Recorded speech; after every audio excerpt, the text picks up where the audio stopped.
요한복음 15장 1절부터 11절까지 보시겠습니다. 내가 참 포도나무요 내 아버지는 그 농부라.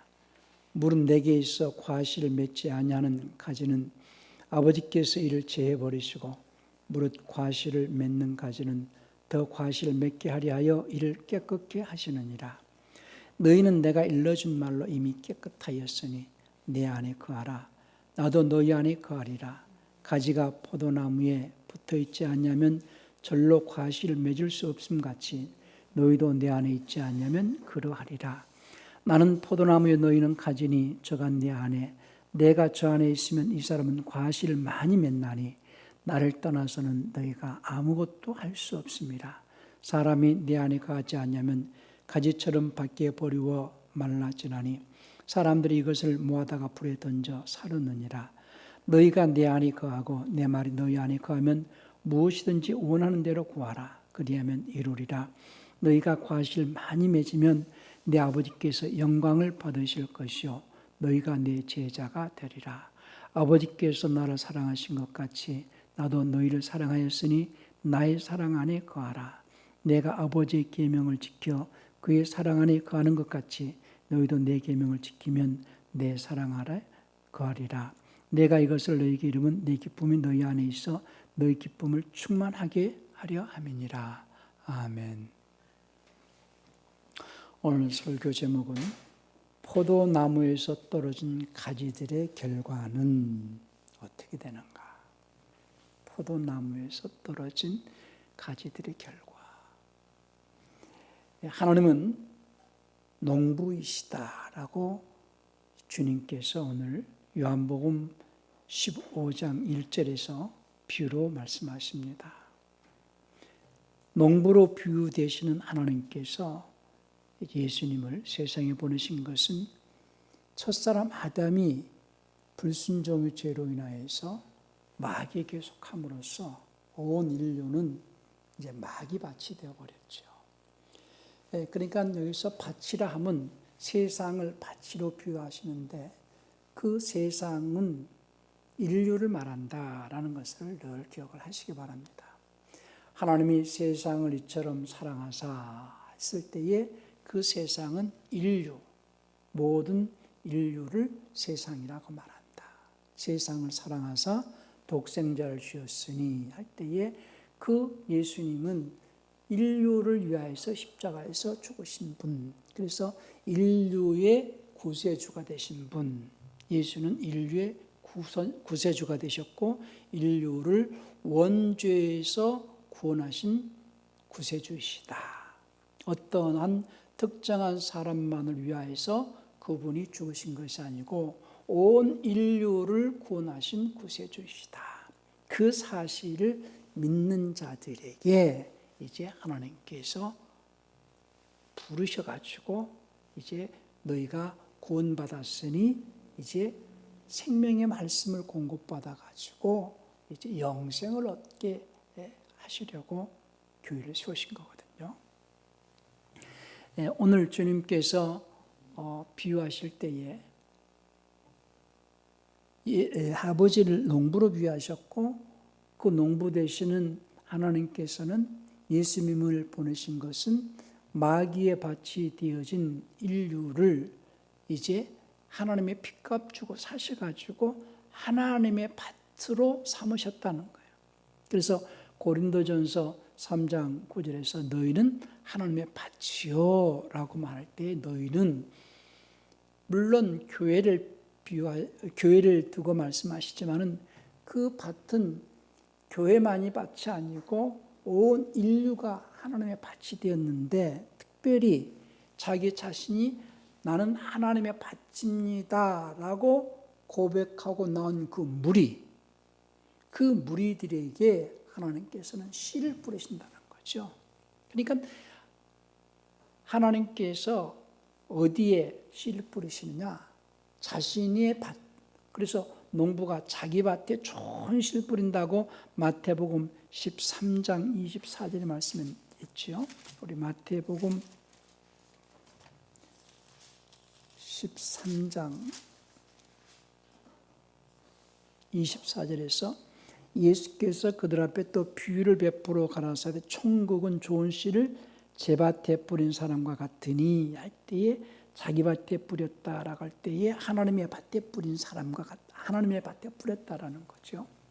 그런데 오늘은 특별히 하나님께서 이제 예수님을 보내신 것은 마치 포도나무에서 포도 열매를 거두게 하시려고 보내셨다라는 것을 예수님께서 비유로 말씀하시는 거거든요. 그래서 나는 포도나무요 너희는 가지니 이렇게 말씀하십니다. 그러니까 나는 포도나무요라고 할 때 그 포도나무는 예수님 몸된 교회를 말하는 것이고 가지는 그 교회에 붙어 있는 교인들을 말하는 것이죠. 그래서 가지가 포도나무에 붙어 있어야만이 그 뿌리로부터 공급되어지는 진액을 공급받아서 싹을 내고 꽃을 피우고 열매를 맺을 수 있지요. 그래서 지금 우리는 포도나무이신 예수님의 몸된 교회에 소속이 되어 있어서 이제 그 교회를 통하여서 말씀하시는 그 말씀을 내가 받고 그 말씀에 순종하는 삶을 통하여서 보이지 않는 성령의 역사로 내가 날마다 생명을 공급받아서 내가 자라가면서 열매로서 하나님의 아들로서 성장해 가야 하는 생활이 신앙생활입니다. 그러니까는 보이지 않는 그 나무의 뿌리가 그 뿌리로부터 진액이 이렇게 올라오죠. 그래서 가지에 그 진액이 공급되어지는 것은 겉으로는 보이지 않지만은 그 가지가 뿌리로부터 진액을 공급받음으로 인하여서 이제 죽은 가지가 아니라면은 또 겨울나무 가지가 아니라면은 봄이 되면은 거기서 싹이 나오죠. 그러니까 어떤 변화가 있다는 거죠. 내가 하나님의 말씀을 공급받아서 생명의 말씀을 공급받아서 정말로 성령의 역사로 말미암아서 내가 변화가 일어나고 있다는 것은 마치 내가 가지에 붙어 있어 가지고 뿌리로부터 올라오는 진액을 공급받아서 싹이 나고 그 다음에 꽃을 피우고 열매를 맺어가는 그런 과정 중에 하나인데 지금 나는 신앙생활을 하면서 과연 주님의 몸된 교회에 붙어 있는가라는 것. 붙어 있다 할지라도 그 가지에 진액이 공급되어지지 않는 마른 가지인가 아니면 진액을 공급받는 그런 가지인가라는 것을 점검을 해보시고 그래서 그 가지가 진액을 공급받아 싹을 내고 있는지 아니면 지금 꽃을 피우고 있는지 아니면은 그 진액을 찔끔찔끔 조금씩 공급받아 가지고 성장이 더디어 있는 그런 가지인지 아니면은 그 진액에서 정말로 그 진액을 충만하게 공급받아 가지고 쑥쑥 자라면서 쑥쑥 열매 맺어가는 가지인지 그걸 한번 점검을 해보시자는 거죠. 어떤 사람들은 신앙생활을 적당히 하면서 자기 자신이 예수를 믿고 있으니 내가 죽으면 천국을 가겠지라는 어떤 막연한 생활, 그 막연한 어떤 생각 속에서 교회당만 드나드는 자들도 있어요. 그리고 어떤 자는 지금은 예수를 믿지 않지만 내가 언젠가는 죽기 전에는 예수를 믿으리라. 그래서 나도 예수 믿고 천국을 가리라. 지금은 여러 가지 세상 일에 바쁘고 사업에 바쁘고 장사에 바쁘고 여러 가지 생활에 바빠서 지금은 교회를 나가지 못하지만은 언젠가는 나도 교회를 나가리라 라고 생각하면서 차일피일 미루면서 이제 신앙생활을 하지 않는 자들도 있어요. 그러나 성경은 반드시 열매를 맺어야만이 천국에 들어갈 수 있다라는 것을 언급을 하고 있다는 겁니다. 그런데 그 열매를 맺는 과정이 하루아침에 이루어지지 않는다는 거예요. 그러니까 인생은 제가 가끔 그 경점에 대해서 얘기를 하는데요. 그리스도인들은 세 가지의 경점을 항상 점검을 해야 되는데, 첫째는 내 삶에서 믿지 않는 자들도 자기의 나이가 앞으로 내가 지금은 100세 시대니까 내가 지금 나이가 50인지 60인지 가늠을 해가지고 어느 경점에만큼 내 인생을 살아왔고 특별하게 사고를 당하지 않거나 문제가 없다면 100세를 산다 치면 앞으로 몇 년을 더 살 것이다. 그러니 그 남은 삶을 내가 어떻게 살까? 그리고 경제적인 문제를 어떻게 준비를 할까? 그리고 남은 삶을 어떤 계획 속에서 살아갈까라는 어떤 그 자기 나름대로 계획을 하고 있습니다. 그 인생의 삶의 경점이 하나가 있고, 또 우리 그리스도인들은 이 전체적인 창세기부터 계시록까지 전체적인 하나님의 역사가 진행되어지는 과정에서 지금 시대는 하나님께서 그 역사를 어느 경점에까지 진행을 시키고 계시는가, 지금 우리는 마지막 시대에 살고 있다는 것을 늘 기억을 하시면서, 더 나아가서 중요한 것은 내 믿음의 경점이 나는 지금 싹인가 아니면 이삭인가 아니면 지금 겨우 피어나는 잎인가, 그리고 나는 열매인데 열매는 얼마만큼 충실하게 자란 열매고 그 충실하게 자란 열매 가운데서 얼마만큼 익어져 가고 있는 열매인가를 자기 자신이 점검을 해 보셔야 됩니다. 그러니까 어떤 자는 이제 싹일 수도 있고 어떤 자는 이삭일 수도 있지만은, 중요한 것은 농부가 취하고자 하는 것은 충실하게 익은 열매를 취하신다는 것을 잊지 않으셔야 됩니다. 그러니까는 신앙생활이라는 것은 그냥 막연하게 그냥 믿습니다 하고 열심히 하면 되겠지라고 생각하는 자들도 있지만은, 우리는 항상 설교의 말씀을 통하여 가지고 자기 믿음의 경점을 점검을 하고, 나는 지금 말씀을 들어보니까 이제 싹이구나, 아니면 잎이구나, 아니면 꽃이구나, 아니면 열매는 열매인데 조금 익은 조그맣게 달린 열매구나, 아니면 충실하게 달린 열매구나, 아니면은 이제는 풋과일이구나, 아니면 중간 정도 익었구나, 아니면 이제는 충만하게 잘 익은 열매구나, 이런 어떤 자기 믿음의 경점을 점검을 하면서 날마다 주님을 기쁘시게 할 수 있고 주님께서 원하시는 열매로서 살아가야 되는 생활이 신앙생활입니다.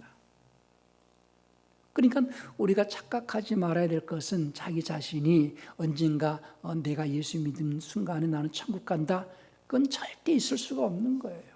그래서 인생은요, 마치 1년 4계절로 비유한다면 봄, 여름, 가을, 겨울이 있듯이 인생의 어떤 자기가 나이가 먹으면 이제는 내가 가을쯤 왔구나, 초봄이구나, 아니면은 초겨울이구나, 여러 가지 자기 인생 경점을 점검을 하듯이 말이죠.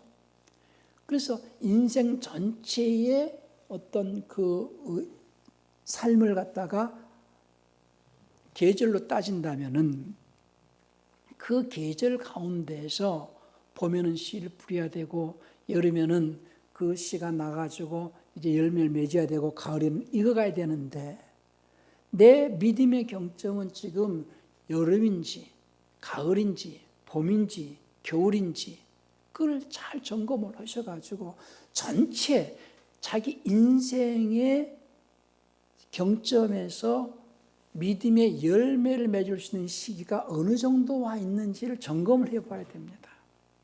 나는 이제 내 남은 삶이 얼마 남지 않았겠구나, 내가 더 익어가야 되겠구나, 아니면 내가 더 자라가야 되겠구나, 이렇게 자기 믿음의 어떤 그 경점을 점검을 할 수 있어야지 자기의 신앙생활이 유익이 됩니다. 그래서 저는 요즘 어떤 생각을 갖냐면은, 이제 내가 주님 부르실 날이 어제보다는 더 오늘이 더 가까워 와 있으니, 내가 아는 지인들, 내가 만나는 사람들, 내가 살아가는 사람들에게 마지막으로 해줘야 할 일이 무엇인가, 또 해줄 수 있는 일이 뭔가를 생각하면서 지금 이 시간에 내가 이 사람한테 조금 더 부드럽게, 조금 더 내가 뭔가를 헌신하고 뭔가를 내가 도움이 되게끔 그렇게 살아야 되겠다, 그런 생각을 해요. 짜증내지 않고 내가 이제 마지막으로 해줄 수 있는 일이 무엇인가를 생각을 해가면서 내가 살아야겠다, 그런 마음을 갖습니다. 그러니까는 신앙생활은요, 포도나무이신 예수님, 나는 그 포도나무에 붙어있는 가지로서 뿌리로부터 진액을 공급받아서 계속해서 열매를 맺어가야 될 때인데, 지금 많은 그리스도인들이 교회에 대한 어떤 교회관이 잘 정리가 되어 있지 않기 때문에 지금 비대면으로, 이 팬데믹 시대에 비대면으로 유튜브를 통해서든 아니면은 그 방송을 통해서든지 예배를 보는 것이 자기가 신앙생활을 잘한다라고 생각을 하지만은, 물론 이런 상황이니까는 어쩔 수 없이 그렇게 할 수 있다라고 볼 수도 있겠지만은, 분명한 것은 뭐냐면은 교회는 모여야 된다는 거예요. 성경은 너희는 모이기를 힘쓰라 그랬어요. 그리고 모여서 하나님의 말씀을 듣고 그 교인들끼리 어떤 교제, 그 교제 속에서 서로 부딪히고 깨어지고 또 거기서 다듬어져야 되는 그런 부분도 있거든요. 그러니까 어떤 자들은 하나님의 말씀을 듣고 내가 사회생활을 통해서, 직장생활을 통해서 거기서 다른 그 회사원들과 직장 내 사람들과 이렇게 조금 더 다듬어지리라. 물론 그럴 수도 있겠지만은 그것으로 끝나지 않고 교회는 교인들과의 어떤 관계성 속에서 다듬어지고 양보도 하고 서로 협력도 하지만은 무엇보다도 합력하여서 하나님의 일을 해 나갈 수 있는 그 자가 교인이거든요. 그래서 로마서 8장 28절에서 하나님을 사랑하는 자, 그분의 목적에 따라 부름받은 자들에게는 모든 것이 합력하여 선을 이룬다 그랬어요. 그러니까 교회의 기능은요, 하나님의 일을 성취시키며 또 확장시켜 나가는 기능이 중요하거든요. 그러기 위해서는 협력하기 위해서 모여야 되고, 그 모임 속에서 자기가 양보하고 또 부서지고 자기가 희생돼야 될 부분도 있고, 그런 속에서 자기가 다듬어지고 성장하고 그 속에서 성령의 어떤 역사 속에서 성장해 나가는 거거든요. 그런데 지금 교인들은 지금 시대가요, 너무 개인주의 그리고 이기주의 그런 이 환경에서 살기 때문에 교회의 기능을 제대로 발휘하지 못하는 것 같아요. 그래서 많은 그리스도인들이 알아야 될 것은 분명히 자기가 어느 교회에 소속이 되어 있어야 된다는 거예요. 소속되어져 있는 교회에서 그곳에서 말씀을 듣고 그 교회에서 기관에서 같이 협력도 해야 되고, 그 기관에서 합력하여서 하나님의 일을 확장시켜 나갈 수 있는 적극적인 어떤 희생과 헌신과 충성이 있는 그런 생활이 신앙생활이지, 개인적으로 예배당에 참석해서 그냥 설교만 딱 듣고 자기 나름대로 혼자서 왔다 갔다 하는, 그것은 종교생활을 하는 거나 마찬가지거든요. 그런 자들에게는 생명이 공급되지 않겠다라고 생각이 드는 거예요. 왜냐하면 이미 교회에 붙어 있다라고 하지만은 마른 가지라는 거예요. 변화를 일으킬 수 없다라는 거예요. 열매 맺을 수 없다라는 거예요.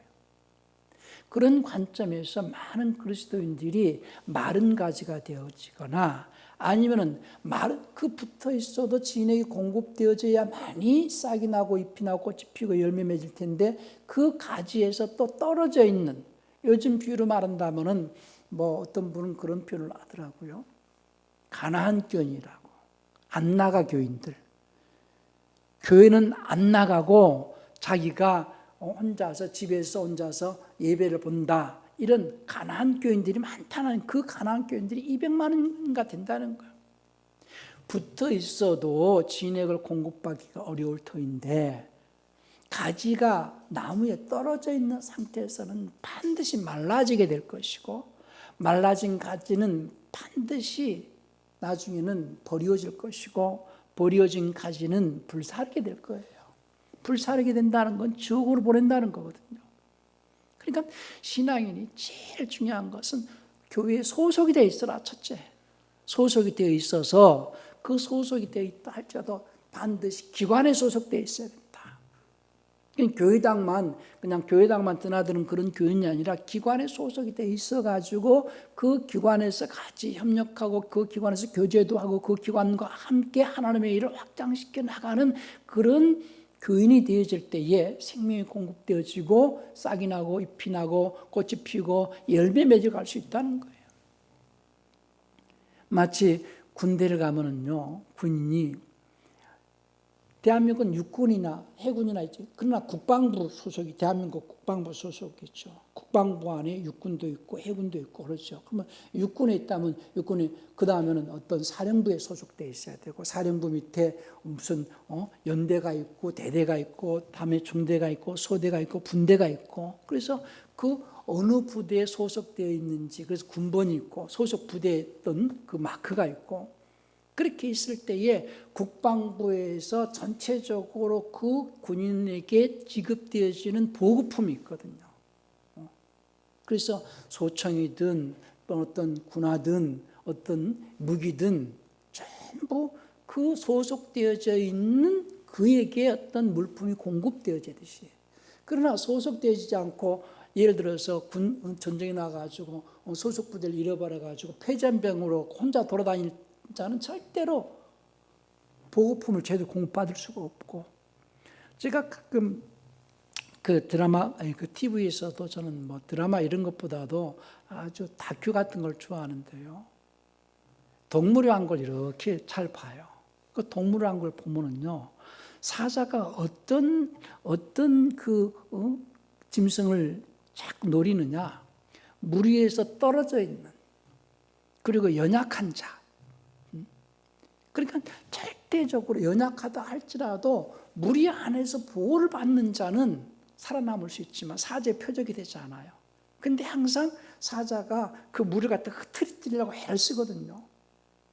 그건 우리가 이 피조개를 통하여서 하나님께서 어떻게 우리에게 깨우침을 주시고 계시는가를 우리가 아셔야 됩니다. 그래서 보통 신학적으로는 자연계시와 특별계시 이런 표현도 하는데요. 자연계시는 피조계를 통하여서 깨우치시고자 하시는 하나님의 뜻을 우리는 자연계시 이렇게 말합니다. 특별계시는 하나님의 그 뜻을 분명히 깨우치기 위하여서 보내신 예수 그리스도 또 그분이 우리에게 주신 진리의 말씀을 통하여서 하나님의 분명한 계획과 하나님의 마음과 하나님의 어떤 생각을 분명히 밝혀주는 것인데 이 피조계를 통하여서 하나님께서 우리에게 무엇을 깨우쳐 주실까? 장미 한 송이를 보고도 하나님은 참 대단한 예술가시다. 얼마나 섬세하고 신묘막 어떻게 이렇게 이쁜 꽃이 필 수 있을까? 그건 신비거든요. 예수는 하나님의 신비거든요. 미스터리거든요. 아주 신비스럽고 장미꽃 한 송이에서 저 우아함과 어떤 그 부드러움과 섬세함과 어떤 신비로움이 있잖아요. 피조계를 통하여서 하나님께서 우리 그리스도인들에게 깨우쳐 주시고자 하시는 것을 우리는 그냥 무심코 그냥 지나갈 때가 많거든요. 그러니까 저는 신앙생활이 마치 성경은 마귀가 우는 사자와 같이 삼킬 자를 두루 찾고 다니는데 사자가 어떤 자를 삼키려고 두루 찾았냐? 사자가 짐승을 잡고 먹잇감을 잡기 위해서는 어떻게 사냥을 하는가를 가만 보니까는요 무리를 갖다 잡고 정신없이 흩으래. 그러니까 그 무리가 뭉치면 괜찮은데 뭉쳐있으면 사자가 어떻게 할 수가 없는데 이걸 흩뜨기 위해서 사자 여러 마리가 이렇게 참 사자들도 머리가 좋아가지고 작전을 짭니다. 하나가 막 그냥 놀래게 해가지고 막 정신없이 뛰게 해요. 그 정신없이 뛰는데 그 무리를 벗어나는 연약한 자를 노리거든요. 그러니까 마치 교회도 마귀가 자꾸 교회를 흩으려고 애를 쓰거든요. 모이지 마라 요즘 시대에 팬데믹도 있고 이렇게 모이지 마라 자꾸 환경을 통해서 그러니까 모든 세상 모든 일들은 보이지 않는 세계 하나님과 마귀와의 싸움이라는 것을 우리는 기억을 하셔야 됩니다. 지금 우크라이나의 전쟁도 영적인 부분에서 마귀가 역사하는 전쟁이고 그 모든 것들도 하나님의 역사 속에서 진행되어 가고 있다는 것을 우리는 기억하셔야 돼요. 그러니까 하나님께서 우리에게 뭐를 깨우쳐 주신가? 지금 시대의 징조를 봐라. 이 시대는 마지막 시대에 우리가 살고 있다. 그런데 이 마지막 시대에 너의 믿음은 지금 어느 경쯤에 와 있는가? 지금 이런 팬데믹 시대에 너희는 신앙생활을 어떻게 할 것인가? 많은 사람들이 우왕좌왕할지라도 너희는 항상 모이길 야야 이럴 때는 좀 모임도 조금 피하고 그렇게 말씀하지 않으셨어요. 아무리 어려울지라도 너희는 모이기를 힘써라 이렇게 말씀하시고 모여서 찬양도 하고 모여서 말씀도 듣고 모여서 하나님의 뜻을 깨닫고 모여서 그 뜻을 쫓아서 합력하여서 하나님의 일을 감당해 나갈 수 있도록 우리에게 자꾸 모이도록 그렇게 하시는 거거든요. 그러니까 신앙생활이 자기 자신이 살기 위해서 하는 생활이고 자기가 하나님의 열매로서 자라가기 위해서 힘쓰고 애쓰는 생활이 되어야 됩니다. 지금 점점 세월이 지나갈수록 주님 말씀하신 대로 인자가 올 때 세상에서 믿음을 보겠느냐라고 말씀하시는데요. 지금 점점 세상은 믿음이 식어지는 세대에 살고 있고 예수님을 믿는 자뿐만이 아니고 안 믿는 자가 더 많을 뿐이고 또 믿는다 할지라도 과연 하나님께서 원하시는 그 믿음을 가진 자는 많지 않는 시대에 살고 있어요. 그런 시점에서 우리는 교회가 어떤 역할을 해야 할 것이고 나는 교인으로서 어떻게 살아야 할 것인가를 늘 기억을 하셔야 됩니다. 나는 말라진 가지인가 아니면 진액을 공급받고 있는 가지인가. 지금 내가 가지가 나무에 붙어있는 포도나무에 붙어있는 가지로서 지금 꽃을 피우고 있는지 열매를 맺고 있는지 열매는 충실하게 정말로 자라고 있는지 아니면 충실하게 자란 그 열매가 나는 익어가는 과정인지를 한번 점검을 해보셔야 됩니다. 그러니까 주님께서 포도나무를 비유하시면서 또 포도나무에 심겨진 무화과를 또 비유도 하셨거든요. 그러니까 포도원에 심겨진 무화과이든 포도나무의 가지든 아니면 돌감람나무 가지가 꺾여져 가지고 참 감람나무에 접붙여져 있다라는 표현도 하셨어요. 그러니까 포도원에 있는 무화과 나무든 참 감람나무에 접붙여진 그 돌감람나무의 가지든 포도나무에 붙어있는 가지든 전부 그 비유는 열매를 말하는 거거든요. 열매를 수확하시고자 하시는 농부는 무화과든 참감람나무든 포도나무든 열매를 수확하신다는 것을 설명하려고 하는 거거든요. 그러니까는 그 포도원에 심겨진 그 무화과 나무가 열매를 맺지 않아요. 3년이 지나도록. 그러니까는 농부가 이 땅만 허비할 뿐이지 이거 찍어버려라. 그러니까는 그 과원지기들이 이제 두루 이렇게 파가지고 또 그 잘 가꾸겠다 그런 표현을 하는데 한번 볼까요?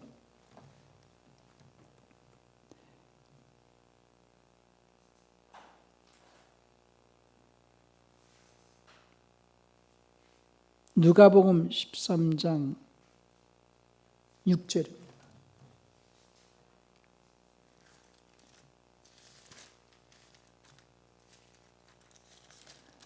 누가복음 13장 6절을 볼까요? 이에 비유로 말씀하시되 한 사람이 포도원에 무화과 나무를 심은 것이 있더니 와서 그 열매를 구하여서는 얻지 못한지라. 과원지기에게 이르되 내가 3년을 와서 이 무화과 나무의 실과를 구하되 얻지 못하니 찍어버리라. 어찌 땅만 버리느냐. 대답하여 가로되 주인이여 금년에도 그대로 두소서. 내가 두루 파고 거름을 줄이니 이후에 만일 실과가 열면이언니와 그렇지 않으면 찍어버리소서 했다 하시니라. 그러니까는 포도원에 무화과 나무를 심었다는 거죠. 물론 무화과 나무는 이스라엘을 상징하는 거예요. 어쨌든 이스라엘이 무화과 나무로 비유가 되어졌다 해도 또 그 이후에 이스라엘 이후에 그 교회가 포도원으로 비유되어졌다 해도 무화과든 포도나무든 포도원에 무화과나무를 심어가지고 그 포도원 농장 주가 무화과나무에서 포도를 구하겠어요? 무화과나무 열매를 구하겠어요? 무화과나무는 무화과 열매를 구하는 거고 포도나무는 포도 열매를 구하는 거예요. 그러니까는 무화과나무든 포도나무든 농부가 수확하고자 하는 건 열매라는 것. 그런데 로마서에서는요, 로마에 있는 그리스도인들에게 비유할 때에 바울은 돌감나무인 너희가 돌감나무에게서 이제 찢겨져 가지고 참감람나무에 젖붙임이 되었다. 그러면은 참감람나무에 젖붙임이 되어진 돌감람나무 가지는 돌감람나무 열매를 맺겠어요? 참감람나무 열매를 맺겠어요? 참감람나무 열매를 맺겠죠. 그러나 그 가지가 참감람나무 가지에 붙어서 참감람나무 뿌리로부터 올라오는 그 진액을 공급받아서 참감람나무 열매를 맺어야 될 터인데, 만약에 돌감나무인 우리 이방인들이 예수님 초대교회가 예수님이 세우신 교회고 그 초대교회는 전부가 유대인들에게 첫 번째 복음이 전해진 교회거든요. 초대교회는. 그러니까 거기서 우리가 잘 기억을 해야 될 것은 유대인들이란 쉽게 얘기해서 아브라함부터 시작되어지고 또 모세를 통해서 율법을 주셔서 이제 그 율법을 기초화해서 하나님 율법을 지키면서 하나님을 섬겼던 그 유대인들이 섬기는 그 교리의 틀 속에 있던 자들은 메시아가 오기를 사모하면서 그들이 하나님을 섬겼잖아요. 그들에게 드디어 자기들이 죄인인 것을 기억하면서, 그러나 비록 우리는 죄인이지만은 메시아가 오시면 우리 죄를 다 사면해 주실 것이고 우리를 이제 생명을 얻게 해주셔서 영생을 주실 것이라는 기대 속에서 그들이 율법을 지키다가 예수님을 만났기 때문에 예수님께로부터 이제 그 복음을 전해드린 그 유대인들이 주님께서 죽으시고 부활하신 이후에 부활하시면서 가실 때에 너희는 성령을 기다리라 하고 가셨잖아요. 그때 한 500명 정도가 예수님이 승천하신 것을 봤어요. 그리고 약 120명 정도가 마가다락방에서 남아가지고 성령을 받아가지고 초대교회가 세워졌잖아요. 그러니까 처음 시작되신 교회는 이방인들로서 시작되신 교회가 아니고 이스라엘 유대인들 가운데서 예수님의 제자들을 중심으로 예수님을 구세주로 영접한 유대인들에 의해서 초대교회가 세워졌지요. 그 초대교회가 유대인들로부터 시작되어진 그 초대교회로 이제 예루살렘을 중심으로 해가지고 이제 이방인에게 복음이 전파되잖아요. 그래서 그 초대교회를 다른 말로는 참감람나무 이렇게 비유하신 거예요. 근데 참감람나무인 초대교회에 의해서 이방인들이 섬기는 신들이 있잖아요. 이방인들의 그 신들을 섬기는 자들이 자기들이 섬기는 신을 떠나서 이제 예수님을 중심으로 세워진 그 교회에 딱 접붙여졌다는 거예요. 그 비유를 한 것이 이제 로마서 11장 17절인데요. 한번 보실까요? 로마서 11장 17절에 또한 가지 얼마가 꺾여졌는데 돌감람나무인 네가 그들 중에 젖붙임이 되어 참감람나무 뿌리의 진액을 함께 받는 자 되었은즉 그 가지들을 향하여 자긍하지 말라. 자긍할지라도 내가 뿌리를 보존하는 것이 아니요 뿌리가 너를 보존하는 것이니라. 그러면 내 말이 가지들이 꺾여온 것은 나로 젖붙임을 받게 하려 함이라 하리니 옳도다. 저희는 믿지 아니함으로 꺾이고 너희는 믿음으로 섰느니라 할 때에 여기 20절에서요 믿음으로 섰느니라 이렇게 표현하지 않고 믿음으로 섰다는 거예요. 믿음으로. faith를 말하는 거예요. 그냥 믿는 것으로 섰다 그런 말이 아닙니다. 그러니 높은 마음을 품지 말고 도리어 두려워하라. 그러니까 교회를 비유하실 때에 때로는 포도나무, 때로는 무화과나무, 때로는 돌감람나무 이렇게 비유를 하셨다라는 거예요. 그러니까는 그 열매를 맺기까지 그 과정에 어떤 것은 농부가 때로는 싹이 나는 것을 볼 수도 있고 꽃을 피우는 것도 볼 수 있고 열매가 자란 것도 볼 수 있고 익어가는 것도 볼 수 있고 그러나 그 과정은 매일같이 변화해지는데 그것이 자기 자신이 그러니까 농부는 매일 보니까는 잘 자라는지를 모르잖아요. 그러나 일반 사람들은 봄날에 갔다가 가을에 보면은 봄날에 꽃을 봤는데 가을에는 열매가 풍성히 열매를 맺었어요. 신앙생활도요. 자기 자신은 지금 현재의 상태를 잘 알지 못할 수 있어요. 내가 이 교회에서 신앙생활을 할 때에 나는 어느 정도 성장을 했는지 잘 알 수는 없어요. 그러나 오랜만에 만난 사람들이 딱 봤을 때에 또 믿지 않는 친구들이 오랫동안 만나지 않던 친구들이 봤을 때 너 참 많이 변했구나. 그 변한 모습을 분명히 알 거라고요. 그런데 그렇게 변화해질 수 있는 것은 꾸준하게 신앙생활을 한 곳에서 유지해 나가는 자들이 변화가 있는 것이지. 제가 가끔 그런 얘기를 해요. 신앙생활을 뿌리를 내려서 해라. 뿌리가 내려져야지 그 뿌리로부터 진액이 공급되어지고 그리고 열매를 맺을 수 있다. 어떤 자들은 꺾꽂이 신앙생활 하는 자들도 있어요. 꽃을 이렇게 나무가지를 딱 꺾어가지고 그냥 그 화병에다 이렇게 꺾어 놓으면은 꽃은 이뻐서 볼 수 있지만 그 화병에 심겨진 그 꼿꼿이한 꽃에서 열매를 볼 수 있을까요? 아무리 봄이 되면은 가끔 가다가 우리가 그 광양에 매화꽃 축제하는데 가끔 구경하는 사람들이 많이 있잖아요. 그러면 매화꽃이 예쁘니까는 그 매화꽃 가지를 갖다 꺾어서 집에다가 딱 이렇게 화병에다 꽂으면 매화 열매를 볼 수 있을까요? 꽃은 볼 수 있을는지 모르지만은 열매를 수확할 수 없듯이 신앙생활도 꼿꼿이 신앙생활 하듯이 이 교회 저 교회 왔다 갔다 뿌리 내리지 못하고 하는 신앙인들은요 절대로 열매 맺을 수 없다. 그러니까 제가 그 인터넷을 통하여 가지고 설교를 들을 수 있어요. 얼마든지 들을 수 있어요. 비교도 해볼 수 있고. 그러나 그것은 신앙생활이 안 된다는 거예요. 열매를 맺을 수 없다는 거예요. 마치 꽃꽂이 신앙생활 하듯이 이 꽃이 참 이쁘구나. 근데 그 이쁜 꽃을 이렇게 보다가 그 꽃이 시들해지고 꽃이 질 때가 있거든요.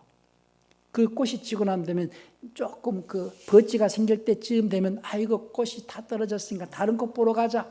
왜? 시절마다 꽃이 피는 계절이 조금씩 다르니까. 그러니까 그 꽃을 보기 위해서 이 교회 다니고 조금 시들해지면 저 교회 다니고 절대 그렇게 신앙생활하고 열매를 맺을 수 없다. 그러면 결국은 그 가지는 열매 맺지 못하는 가지는 나중에 말라질 것이고 그리고 그 가지에서 열매를 맺을 수 없다는 것을 농부가 할 때는 그 가지를 쳐낼 거다. 그러면 그 가지는 언젠간 불사라질 것이다 하는 거예요. 그래서 저는 신앙인들이 거렁뱅이 신앙생활, 꺾꽂이 신앙생활 하지 마라. 뿌리를 깊이 내려서 큰 나무가 되고 여름에는 그늘을 만들어서 여러 사람들을 시원하게 하고 봄에는 꽃을 피워서 화려한 꽃을 피워서 많은 사람들을 즐겁게 하고 가을에는 열매를 풍성히 맺어서 농부를 기쁘게 할 수 있는 그런 신앙인이 돼야지. 그러기 위해서는 신앙생활은 반드시 교회에 소속되어 있어야 된다라는 것을 오늘 주님께서 포도나무 비유를 통해서 말씀하신다는 것을 잊지 않기를 바랍니다. 포도나무에서 떨어진 가지들의 결과는 결국은 말라질 것이고 그 가지는 사람들이 모아다가 불사를 것이다 라는 것은 그런 교인들은 열매 맺지 못하고 그런 교인들은 결국은 지옥불로 들어가게 될 것이다 라는 것을 주님께서 경고를 하고 계신다는 것을 우리는 잊지 않으셔야 됩니다. 신앙생활은 한 교회에 뿌리를 깊이 내려서 꽃을 피우고 열매 맺어서 농부가 되시는 하나님께 자기가 충실한 열매가 되어가지고 수확되어질 때에 영생에 들어갈 수 있다는 것을 오늘 주님께서 포도나무와 가지 비유를 통하여서 말씀하셨는데, 많은 열매를 맺는다라는 것은 물론 어떤 이들은 그 열매를 갖다가 숫자를 많이 맺는다 이렇게 이해하는 사람도 있어요. 그러나 성경은 우리가 이해하다 보면요, 왜 기왕이면은 무화과나무도 비유하고 뭐 참감람나무도 비유하지만 특별히 포도나무를 비유하셨을까를 생각한다면요, 포도는 과일이 한 개, 두 개 이렇게 말하지 않고 포도는 송이 이렇게 말하거든요. 포도 한 송이, 포도 한 개 주세요 이렇게 말하지 않고 한 송이 주세요 이렇게 말하죠. 그 송이에 달려있는 포도 알맹이들이 이렇게 서로 붙어 있어요. 그러니까 그 많은 열매라는 것은 마치 성령의 열매가 사랑과 희락과 화평과 오래 참음과 자비와 양성과 온유와 절제와 충성과 이런 그 사랑 안에 들어가 있는 성령의 속성들, 하나님의 속성들을 의미하듯이, 그러니까 포도 송이에 달려있는 그 알맹이 하나하나의 그 맛이 각각의 어떤 포도 맛인데 조금씩 시큼달큼 서로 다르듯이, 많은 열매라는 것은 마치 포도송이에 달려있는 포도알이 많다라는 뜻으로서 많은 열매.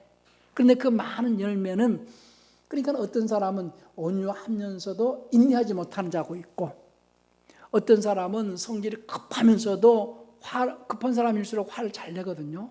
온유하지 못하지만 또 인내하는 사람도 있고, 그러니까 그런 어떤 속성이 이제 익어졌을 때는 인내도 하고 온유도 하고 또 어떤 그 사랑도 있고 어떤 참음도 있고 여러 가지 그렇게 열매가 풍성하게 맺어질 수 있게끔 되어진다는 것이 이제 많은 열매를 맺는다는 거예요.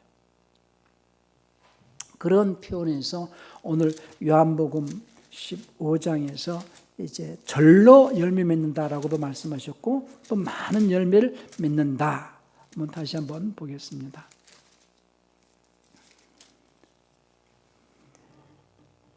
3절 4절 봅시다. 너희는 내가 일러준 말로 이미 깨끗하였으니 내 안에 거하라. 그러니까 우리는 항상 주님이 일러준 말씀을 가지고 순종할 때 깨끗하게 되어진다. 나도 너희 안에 거하리라. 가지가 포도나무 붙어 있지 않으면 절로 과실 맺을 수 없음 같이 너희도 내 안에 있지 않으면 그러하리라. 그러니까 첫째는 몸된 교회에 소속되어 있고 그 말씀에 순종하는 삶을 살아야 된다는 거죠. 나는 포도나무에 너희는 가지니 저가 내 안에 내가 저 안에 있으면 이 사람은 과실을 많이 맺나니 할 때에 그 과실을 많이 맺, 숫자적인 개념도 필요하겠지만 특별히 포도나무는 송이에 달려있는 포도알이 많다라는 것은 하나님의 풍성하신 성품, 속성들을 의미한다라는 것을 기억을 하시고요. 내 안에 있지 않으면 사람은 과실 많이 맺나니 이 사람 과실을 많이 맺는 날 떠나서 너희가 아무것도 할 수 없습니다. 사람이 내 안에 거하지 않으면 가지처럼 밖에 버리고 말라지나니 사람들이 그것을 모아다가 불에 던져 사르느니라. 그러니까는 오늘 주님께서 우리에게 너희는 가지로서 그 포도나무에 붙어 있으라. 포도나무에 붙어 있어서 말씀의 진액을 공급받아서 열매 맺어가는 데 있어서 너희가 익어갈 수 있도록 해서 하나님이 기뻐하시는, 하나님이 기쁘시게 하는 그런 열매 맺도록 해라 하는 말씀을 드리는 겁니다. 그래서 포도나무에서 떨어진 가지들이 되지 마시고 포도나무에 접붙여 있는 가지로서 진액을 공급받아 가지고 열매 맺어갈 수 있는 그런 신앙인들이 되시길 바랍니다.